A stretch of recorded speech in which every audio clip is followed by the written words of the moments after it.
오늘따라 왜 찬양이 이렇게 힘차게 느껴지죠? 네? 지난 네.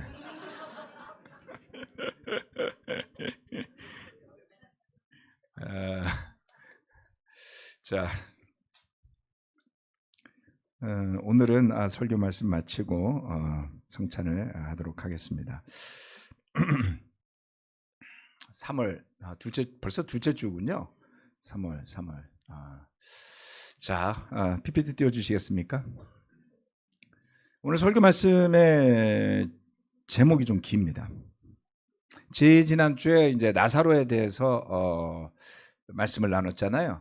오늘은 요한복음 11장 후반부인데 죽은 사람도 살리시는 주님과 산 사람도 죽이려는 바리새인들입니다.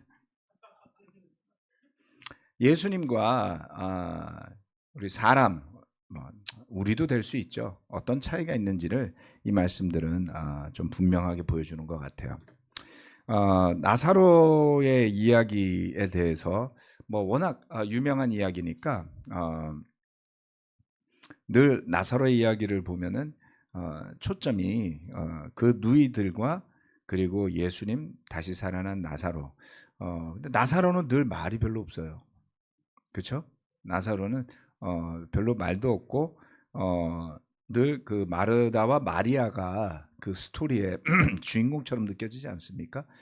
그러다 보니까 11장 후반부를 좀 어떻게 보면 쉽게 지나치곤 해서 머리에 잘 남지 않는 부분일 수 있어요. 그런데 오늘은 이 말씀을 한번 여러분과 나눠보도록 하겠습니다.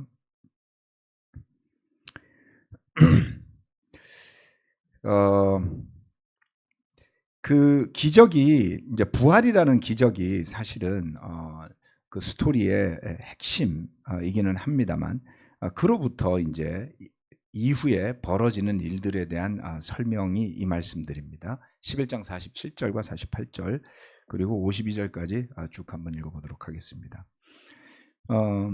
그래서 대제사장들과 바리새파 사람들은 공의회를 소집하여 말하였다. 이 사람이 표징을 많이 행하고 있으니 어떻게 하면 좋겠습니까? 이 사람을 그대로 두면 모두 그를 믿게 될 것이요. 그렇게 되면 로마 사람들이 와서 우리 땅과 민족을 약탈할 것입니다. 네, 내가 저렇게 한 게 아닌데 순서가 막 마음대로 나오네. 네, 49절로 52절 읽도록 하겠습니다.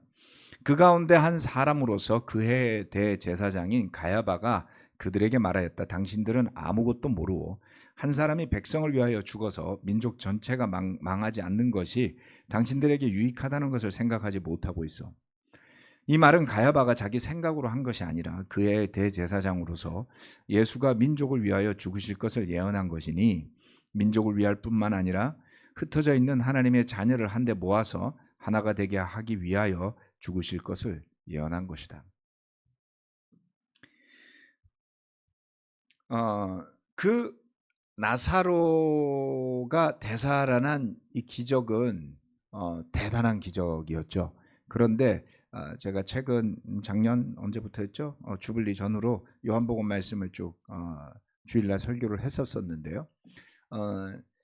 가나의 혼인 잔치에서 시작된 기적이 시간이 이제 흐르고 4장 2장, 3장, 4장, 5장, 6장, 7장, 8장, 9장, 10장까지 오는 동안에 다양한 기적들이 있었습니다. 그래서 지난번에 마지막 그 성전에서 10장에서 있었던 기적 이후에 바리새인들과 대제사장들의 경계심이 굉장히 높아졌어요. 그래서 예수님이 피해서 유대 지방을 떠났다고 이야기를 했었습니다. 그리고서 나사로 때문에 다시 유대 지방으로 돌아오신 거였죠.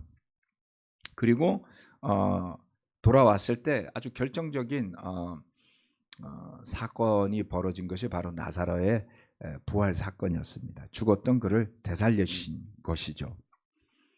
그리고 나서 벌어지는 모습은 그 나사로를 죽은 나사로를 살리기 위해서 위험을 무릅쓰고 오시는 예수님의 모습과 그 사건을 보면서 예수님을 죽이려는 사람들의 상반된 모습이 바로 이 11장 한 장 안에 등장하는 겁니다. 여러분, 우리는 살리는 사람들입니까? 죽이는 사람들입니까? 이 말씀들을 보면서 도대체 무엇이, 어떤 사람들은 살리는 예수님을 믿고 따르는 부활의 사람들이 되고, 왜 또 다른 사람들은 그런 예수님을 죽이려는 선택을 하게 만들었던 것일까? 라고 생각을 해보았는데, 이 구절들은 거기에 대한 힌트를 좀 주고 있어요. 네, 이렇게 다 돌아갈 수는 없고요. 47절 말씀에 보면 대제사장들과 바리새파 사람들이 공의회를 소집한 것을 알 수가 있습니다. 공의회라고 하는 것은 산헤드린이라고 부르는, 우리나라로 치면 국회와 같은 곳이죠. 유대인들을 대표하는 그런 나름의 그런 의결권을 가진 그런 회의니까 공의회다, 이렇게 표현을 하고 있습니다. 그러니까 그동안에 보면 주로 바리새파 사람들이 와서 예수님한테 질문을 던지거나, 그죠? 대제사장들이 뭐 경비병들한테 명령해서 뭐 이렇게 하라 그러든가, 이런 일들이었는데, 공의회가 공적으로 나타나는 건 제가 볼 땐 처음인 것 같아요. 이제는 말하자면 산부의 권력이 다 모였다, 뭐 그런 건 아닌데, 굳이 따지자면 대제사장들은 재판권을 가지고 있는 사람들이었으니까, 판사들과 바리새인들은 종교 지도자였고요. 검사는 아닙니다. 그런데 유대인들은 그 고소를 할 수가 있죠. 두세 증인만 있으면. 그러니까 누구든 고소를 할 수가 있었습니다. 그리고 백성들을 대표하는 공의회까지 모인 것이죠. 결국 그들의 지위와 역할이 복음을 전하러 온 그들이 그토록 기다리던 메시아를 오히려 위험한 인물로 보게 만든 것입니다. 그런데 그 자리에서 나온 대화들을 요한은 어떻게 알게 됐을까요? 대제사장, 바리새인, 그리고 공의회가 같이 모인 자리였는데요. 우리가 아는 바로 바리새인 중에 바리새인이었다가 제자로 돌아선 제일 유명한 사람은 바울이죠. 그러니까 바울 이 자리에 있었을까요? 사울로서 굉장히 있었을 가능성이 높지 않을까요? 또 산헤드린 의원이면서 예수님을 한밤중에 찾아왔던 니고데모도 있었을 가능성이 있지 않을까요? 그래서 집단을 우리가 함부로 악마화하면 안 됩니다. 대제사장들 중에도 나중에 제자가 된 사람들이 있었고요. 예수님을 따르는 사람이 나왔고요. 그리고 바리새인 중에 바리새인이었던 바울이, 사울이었던 바울도 최고의 선교사가 되었잖아요. 네. 또 공의회 멤버였던 니고데모는 마지막까지 예수님에 대한 마음과 믿음을 지킨 것으로 보입니다. 그래서 뭐 바리새인 전체 이렇게 말할 수는 없죠. 공의회 전체 이렇게 말해서는 안 됩니다. 아무튼 그 회의의 내용들이 이렇게 자세하게 기록되어 있는데요. 이런 내용이 사실은 우리가 뭐 굉장히 엽기적이다, 막 놀랄만하다, 이런 생각을 잘 안 하게 될 겁니다. 공감까지는 아니더라도 뭐 그럴 수 있지, 이렇게 쉽게 생각할 수 있지 않을까요? 얼마 전에 러시아에서 야당 지도자로 일하던 니발린지 나발린지 자꾸 헷갈려요. 그렇죠? 내가 나발하고 헷갈려. 자, 그런 지도자가 수감되어 있다가 사망을 했어요. 건강하고 젊은 사람인데 독살 시도에서 한번 살아났지만 결국 감옥에 수감되어 있다가 죽었습니다. 그가 푸틴의 정적이라는 것은 전 세계가 알고 있죠. 그리고 건강했던 중국의 수상, 리창이라는 유명한 수상이 있었죠. 갑자기 수상이 수영하다가 죽었어요. 아마도 의심스러운 일이다라고 생각하는 분들도 많을 겁니다. 뭐 그 정도는 아니지만 요즘 선거판인데요. 여당이건 야당이건 선거 때마다 말로는 뭐 서로 100번도 더 죽일 정도의 살벌한 말들이 오고 가는 그런 문화 속에 우리가 살고 있다는 겁니다. 예. 그러니 2000년 전 예루살렘 먹을 것도 부족하고 생존이 쉽지 않았던 그 시절에 종교, 사법, 행정, 경제와 관련된 모든 그 유대 지방의 권력을 장악하고 있던 사람들이 그들의 도전에 권위하는 모습을 보인 예수님을 향해서 칼을 갈고 대의 명분을 내세워서 제거하려고 했던 것은 놀랄 만한 건 아니죠. 네. 안타까운 일입니다. 왜냐하면 구약에서 대제사장들은 이런 모습을 보이지 않아요. 그죠? 구약에서 대제사장들은 이런 모습을 보이지 않습니다. 왕이 있었기 때문이었다라고 할 수 있겠지만 에스라가 성전을 재건한 이래로 그들이 한 번 더 나라를 빼앗기게 되죠. 알렉산더의 장군 중에 한 명이었던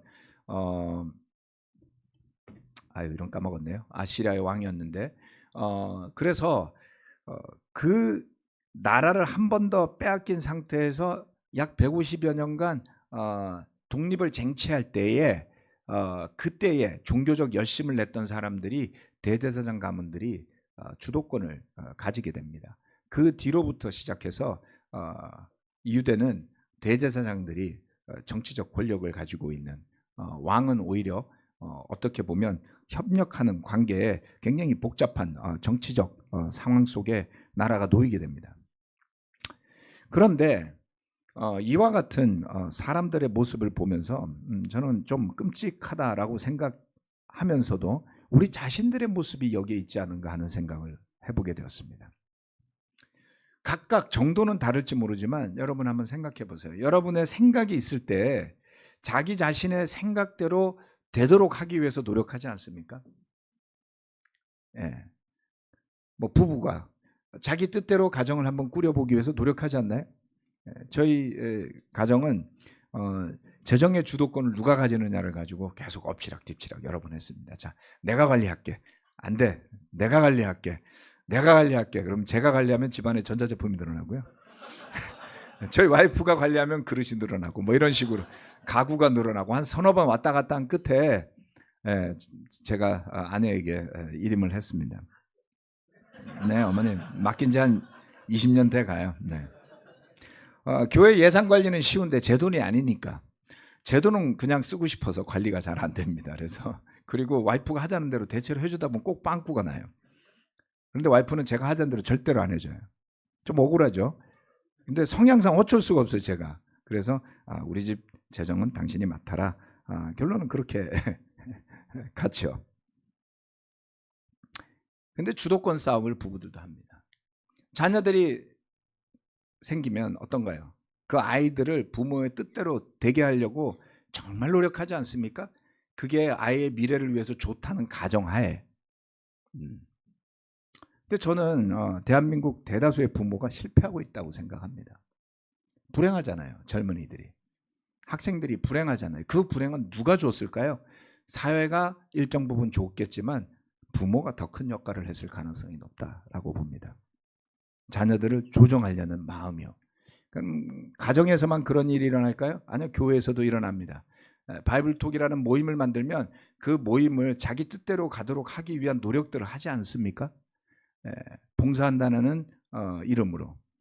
교회는 어떻습니까? 목사가 있고 장로가 있고 무슨 위원들이 있고 그런 한 100명만 모이면 절대로 작은 조직이 아니죠.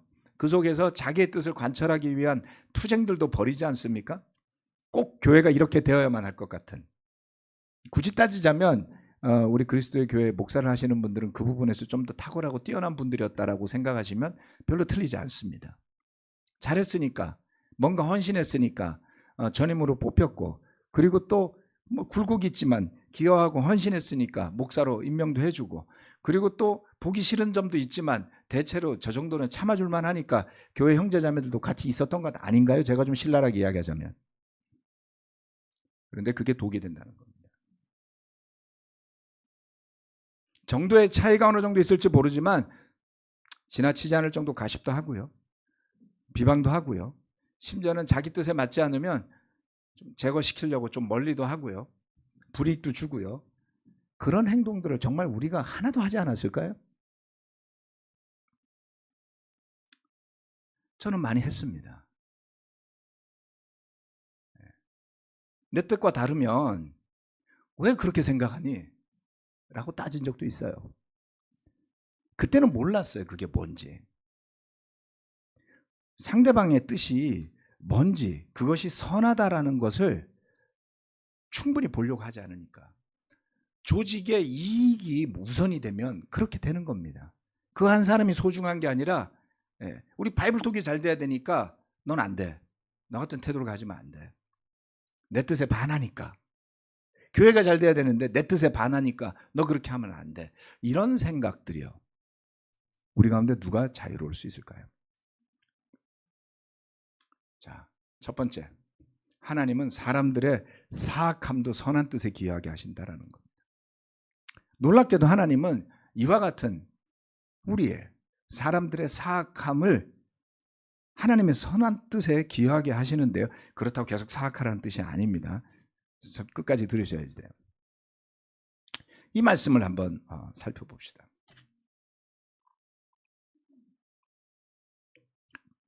그 가운데 한 사람으로서 그의 대제사장인 가야바가 그들에게 말하였다. 이 표현은 정말 놀라운 표현이에요. 왜요? 제가 여러 번 말씀드렸죠. 대제사장은 종신직이었어요. 그런데 왕들과 대제사장과 그리고 총독, 로마의 황제까지 끼어있는 정치판에서 여러 가지 이유와 목적으로 대제사장 종신제가 폐지가 됐는지 어땠는지 모르지만 예수님 시대에는 그 해에 대제사장이 나타났어요. 그러면 그 이듬해는 대제사장 돌려서 한다는 건가요? 재미있죠? 그러니까 살아있는 전직 대제사장이 늘어난 거예요. 그리고 그들이 하나의 회의체를 구성한 겁니다. 예수님 시대에. 이거는 엄밀하게 말하면 율법을 위반하는 셈이죠. 한 사람이 종신으로 일해야 되는데요. 대제사장 좋지 않습니다, 여러분. 왜 그런지 아세요? 대제사장은 성전을 떠날 수가 없어요. 휴가도 못 가요, 여러분. 거주 이전에 자유가 없어요. 여러분이 대제사장이면 이렇게 서로 순번으로 돌리는 게 나을까요? 아니면 종신제가 나을까요? 순번제가 낫겠죠? 예, 그래서 좋다고 대제사장들도 받아들인 것 같아요. 물론 아쉽긴 하지만 좀 길게 한 3년, 4년, 5년, 10년은 하고 싶겠죠. 권력이 있으니까. 하나님에 대한 헌신이 중심인 건데 그게 권력화된 거고 그 다음 그것을 돌리게 만드는 사람은 왕은 또는 총독은 황제는 자기들의 입맛에 맞는 사람을 고를 수 있으니 참으로 누이 좋고 매부 좋은 게 그의 대제사장이에요. 가야바. 이 사람이 두려워하는 바리새인들, 대제사장들 그리고 공의의 위원들이 있는 자리에서 당신들은 아무것도 모르. 한 사람이 백성을 위하여 죽어서 민족 전체가 망하지 않는 것. 민족이 살기 위해 한 사람 정도는 희생할 수 있어 라는 논리를 핍니다. 국가를 위하는 훌륭한 정치인이라고 봐야겠죠. 그런데 거기에 주석이 달려 있어요. 51절 말씀. 이 말은 가야바가 자기 생각으로 한 것이 아니라 그의 대제사장으로서 예수가 민족을 위하여 죽으실 것을 예언한 것이니 민족을 위할 뿐만 아니라 흩어져 있는 하나님의 자녀를 한데 모아서 하나가 되게 하기 위하여 죽으실 것을 예언한 것이다. 이건 요한이 붙인 주석이에요. 가야바는 누구도 생각하지 못한 묘안을 가지고 있는 것처럼 말했는데요. 사실은 그것이 하나님의 뜻을 이루는 하나의 도구처럼 기능한 것이죠. 저는 이 장면에서 두 가지 두려운 생각이 들었습니다. 첫 번째, 생각을 해봅시다. 돈깨를, 예수님의 돈깨를 맡았던 유다와 그리고 그 당해의 제사장이었던 가야바는 열심히 있었는데요. 안타깝게도 끔찍한 일을 위해 열심을 냈습니다. 유다는 돈의 욕심이 있었었고요. 그리고 사사건건 돈에 민감한 반응을 보였어요. 그리고 나중에 예수님을 은 30냥에 팔았죠. 그가 은 30냥을 탐하지 않았다라고 말할 수 있을까요? 그의 가치가 무엇이었건 그는 알고 있었어요. 예수를 밀고 하면 돈을 받는다는 사실을. 어떤 핑계든 찾았겠죠. 그러나 결국은 그의 탐욕입니다. 가야바는 대제사장으로서 지녀야 할 신중함, 균형감, 영적인 모습보다는 겉모술수에 가득 찬 모사꾼의 모습을 보입니다. 그들 자신의 의지와 결정으로 한 행동은 메시아를 팔아넘기고 메시아를 죽이는 계획을 세우는 끔찍한 일을 한 것이죠. 저희 첫 번째 두려움은 이런 겁니다. 하나님을 위해 산다고 하면서 기껏 하는 짓이 메시아를 팔아넘기고 메시아를 죽이는 일도 할 수 있구나. 네. 두 번째는 그렇게 사악한 일을 한 사람들이 결국은 하나님의 뜻과 섭리에 기여하게 되는 아이러니죠. 이거는 뭐 설명하기 어렵고요. 이해하기도 어렵습니다. 그래서 여러분 잘 이해 안 가는 거를 막 어거지로 해석하면 좀 이상해집니다. 그래서 하나님 어떻게 그렇게 할 수 있어요? 왜 유다 같은 사람을 애시당초 만드셨어? 이러지 말라고요. 우린 창조자가 아니니까. 우리 할 일은 뭐냐? 하나님은 종종 악인을 사용하셔서 선한 사람들이 하나님의 뜻에 합당한 길로 가도록 하신다라는 겁니다. 결국 제가 주위에서 보는 경계심은 이런 거예요. 제가 두려워하는 것은 내 자신이 행여나 내 의로움이나 탐욕에 빠져서 그처럼 스스로는 뭔가 민족을 위하고 대단한 일을 한다는 생각에 빠져서 남을 해치는 데 앞장서는 죄를 범하고 마지막에는 비참한 결말을 맞이하는 형태의 하나님의 도구가 되지는 말아야 되겠다. 우리는 하나님이 왜 유다나 가야마 같은 사람이 그 자리에 가게 했냐를 따지는 게 우리 역할이 아니에요. 우린 그 수준이 아닙니다, 여러분. 우리는 교훈을 얻어야지 되는 겁니다. 열심을 내다가 나중에 주님을 팔아먹는, 그리고 스스로 탐욕에 눈이 멀었다가 나중에는 감정적이 돼서 그 돈도 집어던지고 가서 스스로 목을 매다는 유다 같은 사람이 되지 않는 것이요. 그리고 스스로 제사장으로서 최고의 자리에 오를 만큼 가야바가 헌신을 안 했던 사람이었을까요? 그렇지 않습니다. 제사장이 얼마나 많아요. 그렇죠? 그리고 그 많은 제사장 중에서 대표직으로 뽑힐 만큼이니까 그 사람도 하나님 사랑했을 거예요. 그 사람도 열심히 있었을 거 아닙니까? 그런데 세월이 흐른 뒤에 그는 이런 사람이 되어 있습니다. 여러분 나이가 들면서 두려워지지 않나요? 행여나 추한 사람이 될까 봐. 나이가 들어가면서 목소리가 커지는 건 어떻게 할 수가 없습니다. 귀가 안 들리니까. 커지게 돼요. 그게 불편하면 좀 나이 드셔서 보청기를 끼세요. 소곤소곤 말하게. 거기까진 괜찮지만 점점 마음이 강팍해지고 그리고 의심이 많아지고 그리고 사람들을 순수하게 대하지 못하고 늘 색안경을 끼고 보면서 겉모술수나 꿈꾸는 그런 모습으로 나이 들고 싶지는 않죠.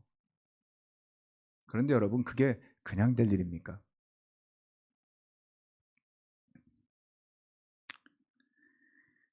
어떤 말을 함에 있어서, 어떤 일을 함에 있어서, 어떤 결정을 내림에 있어서 그 자신의 진정한 목적이 무엇인지를 살펴야 합니다. 그래야 가야바와 유다가 빠진 지독한 함정, 그와 같은 함정에 빠지는 것을 회피할 수 있죠. 여러분 생각해 봅시다. 그 마을에 같이 살던 사람 하나가 죽었다가 살아났어요. 얼마나 다행입니까? 그렇죠? 여러분 같이 사는 마을에 누가 죽을 병 걸렸는데 그 사람이 죽다가 살아났어요. 그러면 다행 아닙니까? 그리고 잘 생각해 보세요. 마르다와 마리아와 나사로 이야기할 때 부모님이 안 나와요. 부모님이 계셨었을까요? 부모님도 없는 그냥 청년 가장들이에요. 그렇죠? 그리고 유대의 당시에 생활상을 보면 여성들은 경제활동에 제약이 많았습니다. 일단 노동력이 부족하니까요. 우리는 농사를 안 져봐서 모르지만 농사를 지으려면 힘이 많이 필요하지 않을까요? 돌도 날라야 되고 땅도 파야 되고, 그렇죠? 몸을 하루 종일 움직여야 되니까 여자들보다 남자들이 유리했겠죠. 양치는 일도 당연히 유리했겠죠. 그래서 여자들은 경제력을 발휘하기가 어려웠던 게 2000년 상황이에요. 그럼 마리아와 마르다는 오빠인 나사로가 죽으면 그들이 아무리 잘 살았다고 한들 미래가 깜깜한 것 아닌가요? 아직 시집도 못 갔어요. 부모님도 안 계세요. 네. 그런 나사로가 살아났는데 축하하거나 기뻐하지 않습니다. 그 나라의 지도자라는 사람들이 사악합니다. 그 일로 인해서 본인들에게 끼칠 예수의 명성이 높아지고 그런 표징들을 통해서 사람들이 예수의 가르침을 따라갈까 봐 두려워해요.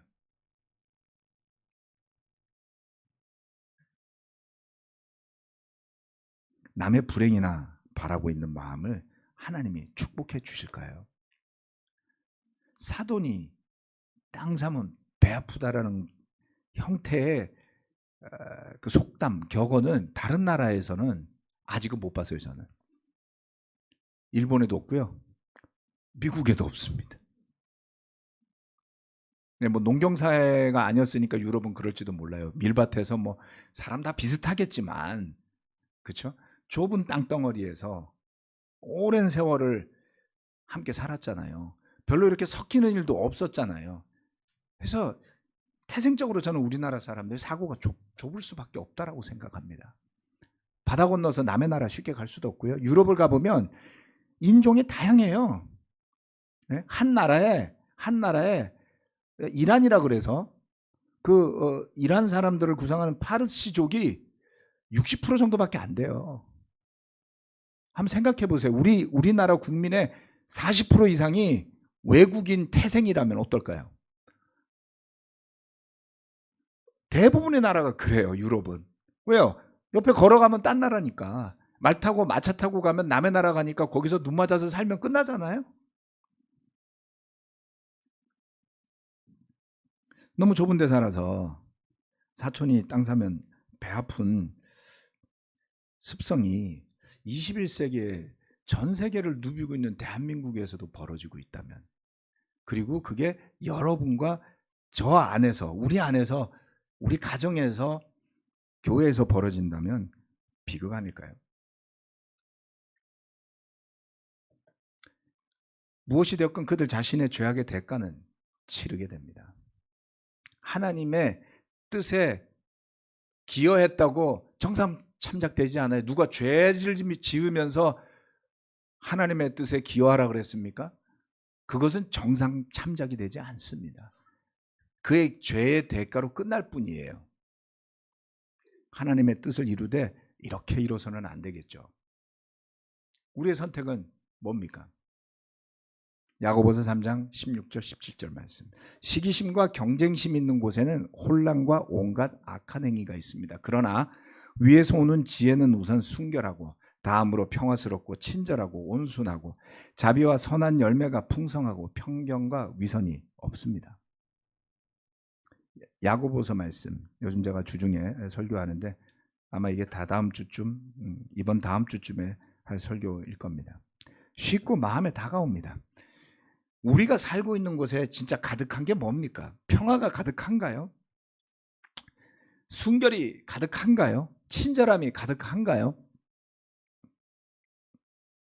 우리가 사는 곳에 가득한 것은 시기심과 경쟁심과 혼란과 온갖 악한 행위입니다.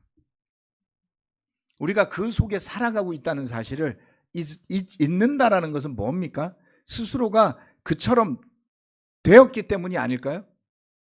여러분, 예수님을 주님으로 고백하고 제자로 살아가려고 하는 사람이 세상이 너무 편하면 이상한 거예요. 여러분, 평화롭게 사는 거 제가 문제 삼는 게 아닙니다. 세상에 뭔가 불편해야 됩니다.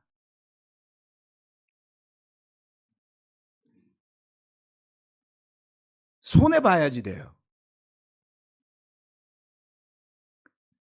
네. 제가 전도하고 이제 제가 좀 알고 지내는 분 한 분이, 목사님 그렇게 하시면 안 돼요. 그러면 손해본다니까요. 그런 이야기를 한두 번 들은 게 아니에요. 저를 위해서 해준 이야기였죠. 그래서 제가 생각을 해봤어요. 손해볼 일이 맞구나. 근데 그분도 정말 선하신 분이거든요. 그 사람이 약해서 그런 말을 하는 게 아니에요. 그냥 굉장히 선하고 양심적인 분이에요. 손해본다고 저한테 충고를 해주시는 이야기를 종종 들었습니다. 그러고 보니까 저는 손해를 많이 보고 살았던 것 같습니다. 네.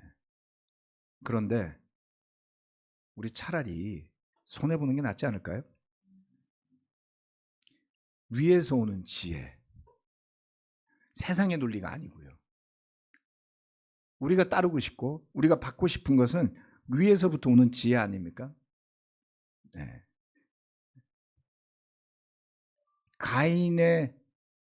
가인이 아벨을 죽여서 흘린 피가 지배하는 거.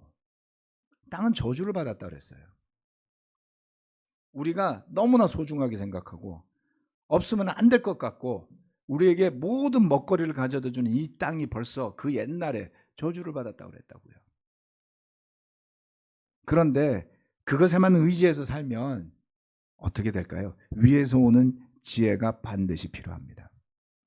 주님은 눈물을 흘리면서 나사로의 죽음을 슬퍼하셨고 주변에서 그를 만류했지만 위험한 유대 지역으로 들어가셔서 그를 살리셨습니다.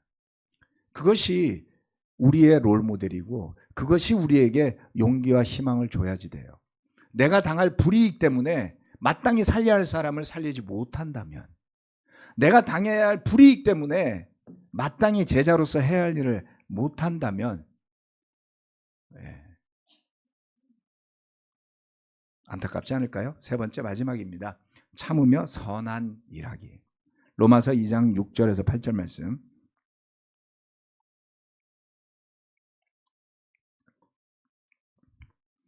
하나님께서는 각 사람에게 그가 한 대로 갚아주실 것입니다. 하나님께서는 각 사람에게 그가 한 대로 갚아주실 것입니다.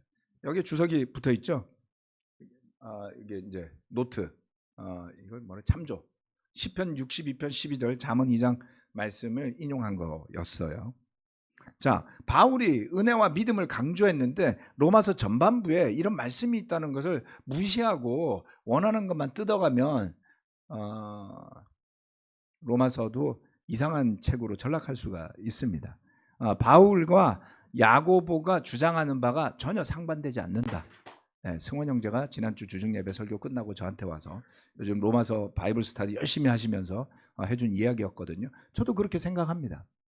다만 어느 한 방향으로 생각하려고 하면 맞지 않는 것처럼 느껴질 수 있을 따름이죠. 이 말씀 여러분 믿을 수 있겠습니까? 믿기만 하면 되는데 왜? 참으면서 선한 일을 하여 영광과 존귀와 불멸의 것을 구하는 사람에게는 영원한 생명을 주시고, 이기심에 사로잡혀서 진리를 거스르고 불의를 따르는 사람에게는 진노와 분노를 쏟으실 것입니다. 우리는 무엇을 하면서 사나요? 그 우리의 행동은 우리의 속사람에서부터 시작이 되겠죠. 우리의 속사람, 우리의 마음이라고 그럴까요? 우리의 생각이라고 그럴까요? 여러분, 우리 행동은 사실 대부분 거의 무의식적으로 행해지는 거 아세요? 그동안 무슨 생각을 하고 살았는지, 그동안 마음에 뭘 담아뒀는지가 결국 행동으로 나오게 됩니다. 우리 잠실 리더십 그룹 안에서 마음속에 있는 생각을 솔직하게 표현하는 것에 대해서 정말 많이 이야기했고요. 감사하게도 불편한 게 있으면 담아두고 꿍하고 딴짓하고 돌려서 이야기하지 않고 그 자리에서 이야기들 하도록 많이 변화 발전되어져 와서 저는 감사하게 생각합니다. 제가 겪어보니까 그래요. 뭔가 생각이 있는데 마음을 접어놨어. 한 2번, 3번 접고 나면 언제 어디선가 폭발해서 나오더라고요. 그렇지 않나요? 네. 제가 주로 와이프한테 그랬거든요. 아, 내가 왜 그랬지? 그러고 사과하고 나서 곰곰이 생각해보면 그 전에 몇 번 접었어요. 왜 접었을까요? 남자가 그런 소리 하면 안 되지. 뭐 이런 거. 내지는 치사하게 뭐 그런 것까지 말해. 내지는 말해봤자 성질 낼 것 같아. 그때는 지혜로운 것 같죠? 근데 시간이 지났어요. 엉뚱하게 아무런 개연성이 없는 상황 속에서 툭 튀어나와요. 여러분 그런 경험 안 해보시나요?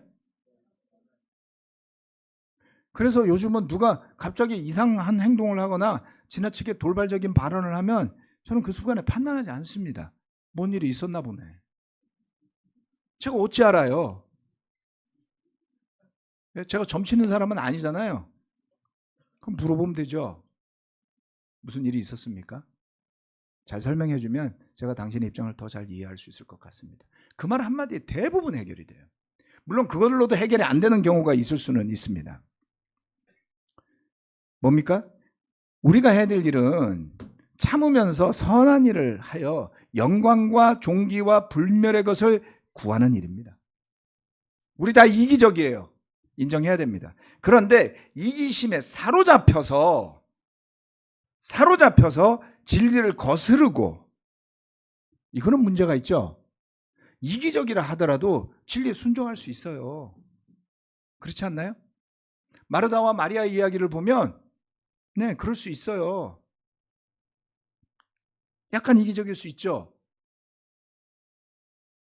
그래도 거기에 사로잡히지 말아야 한다. 진리를 거스르지는 말아야 한다. 불의를 따르는 사람이 되지는 말아야 한다. 왜? 그러면 하나님의 진노와 분노의 대상이 될 테니까요.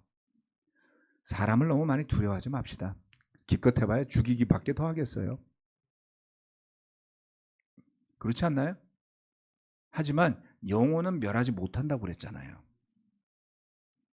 우리의 마음그릇에 우리의 믿음으로 무엇을 담을지 생각합시다.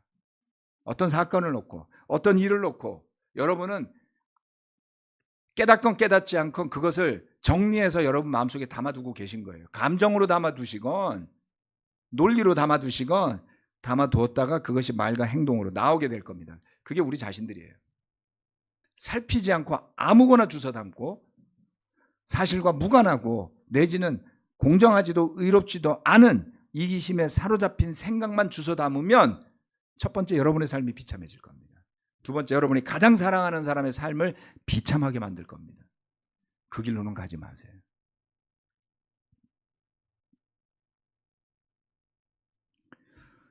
요즘 회의를 하면 우리 잠실교회 리더십 그룹이 저한테 하는 말이 있어요. 예스맨이래요. 제가 예스맨이라고요? 네. 뭐든 다 예스 해준다는 거예요.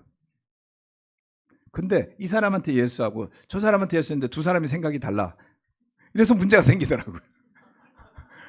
하나는 A 생각도 좋아. 괜찮네. 이렇게 해보세요. B 생각도 좋아. 그렇게 해보세요. 나중에 목사님이 이렇게 이야기하고 이렇게 이야기했는데 만나니까 딴 이야기야.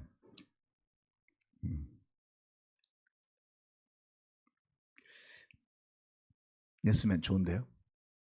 네, 오십시오. 다 예스가 될 수 있습니다. 그래서 생각을 해봤어요. 내가 그 사람에게 잘 보이려고 그 말을 했을까? 아니면 그 사람의 생각을 존중하기 때문에 그렇게 표현했을까? 제가 그분이 그렇게 깊은 뜻을 갖고 말하는지는 모르죠. 네, 그러면 종종 사과해야 될 일이 생기더라고요. 그럼 또 사과하면 되잖아요. 그렇죠? 네, 무슨 일을 하건. 그래서 저는 가장 신경 쓰는 일 중에 하나가 하나님의 말씀을 사랑하고 공부하고 전하는 것을 넘어선 부분에 대해서 판단하고 제 뜻대로 가게 만들려는 노력을 안 하기 위해 애쓴 지가 오래됐습니다. 제 뜻대로 했으면요. 이 교회는 여기 와 있지 않을 거예요. 다른 형태가 되어 있었을 겁니다. 하나님이 어떻게 이끄시는지를 저는 보고 싶었어요. 늘 하나님의 뜻이 어디에 있는지 궁금해했습니다. 그리고 그 뜻은 어떤 사건이 일어날 때 바로 보이지 않아요. 우리는 그럴 능력이 없다는 것을 저는 깨달았습니다. 다만 답답하고 때로는 억울하고 때로는 화가 나고 때로는 맞지 않는 것 같을 때에 내 뜻은 분명해요. 그건 알 수 있잖아요. 생각해보면. 그렇죠? 하나님 뜻이 분명하지 않을 때 내가 지금 이기심에 사로잡힌 건지 진리를 따르는 건지 진리를 거스르는 건지 불의를 따르는 건지 걸러서 마음에 담는 연습을 하시기를 부탁드립니다. 그 책임은 또는 그 영광은 오롯이 여러분 자신에게 있기 때문입니다. 말도 지켜보셔야 되고요. 그리고 행동도 지켜보시고 그리고 여러분이 신뢰하고 믿는 영적인 주변 사람들과 함께 많은 대화를 하시고 무엇보다 기도를 하시면서 하늘로부터 오는 지혜를 구하시길 바라면서 기도하고 성찬하시겠습니다.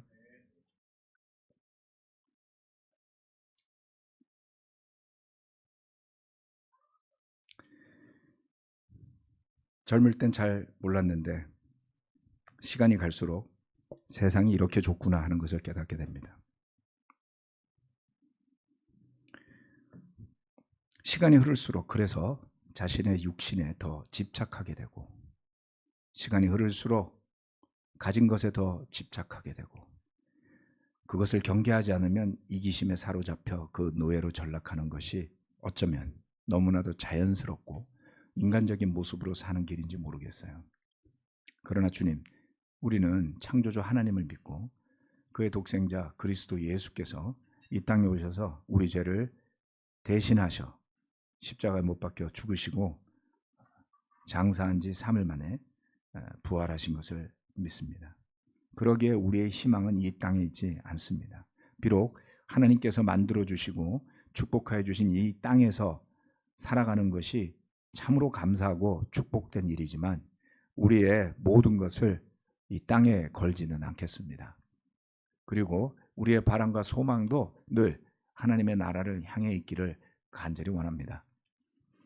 그래서 이 육신을 가지고 사는 날 동안 보다 더 건강한 모습으로 주님의 뜻에 합당한 일들을 더욱더 많이 할 수 있는 길이 열리기를 바라는 마음이 큰데요. 우리 가운데 육신의 병을 얻어서 투병하고 또 굳건하게 일어서고자 애쓰는 형제자매들이 많습니다.